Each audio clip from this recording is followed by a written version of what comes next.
it's Lisa from Bees and Seas. Welcome back to the channel. If you have fresh blackberries and you're not quite sure what to do with them, today I'm going to show you how to make a simple blackberry crisp from scratch using the blackberries that we've grown in our garden. My favorite things about this recipe is it's super fast and easy to put together. After thoroughly washing them, I just put them in the bottom of a pan. Just pick your pan based on how many blackberries you have. I'm going to get a scoop of sugar and sprinkle. Not major anything, I'm just trying to do this quick and fast because I have this time of year, everything is busy. You can see some of these are red though, so they definitely are gonna need a little sugar. Help them out. Also doing the same thing with a little bit of cinnamon. I don't have to do this, but I'm gonna do a little bit of lemon juice. And then also some vanilla.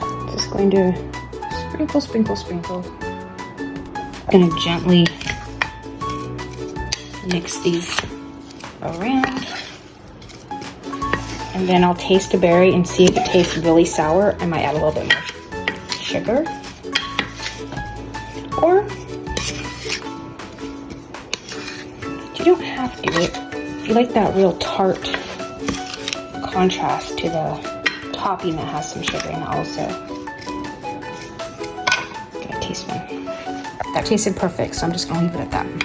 Okay, so that's the bottom. 3/4 cups oats, 3/4 cups flour, 1/2 cup brown sugar, but I don't have brown sugar, so I'm going to use granulated sugar with about 1/2 tablespoon of molasses. I'm going to add some cinnamon, about 3/4 of a teaspoon, about 1/4 teaspoon of salt. I'm going to mix this around. And about 6 tablespoons of a cold fat. This is a vegan butter substitute. You could use butter, coconut oil, cold coconut oil. You know how it's solid? Because this part, we're going to mix this in until it's like a crumble. To look something like that. I actually just mushed it all up with my hands. I cover the top.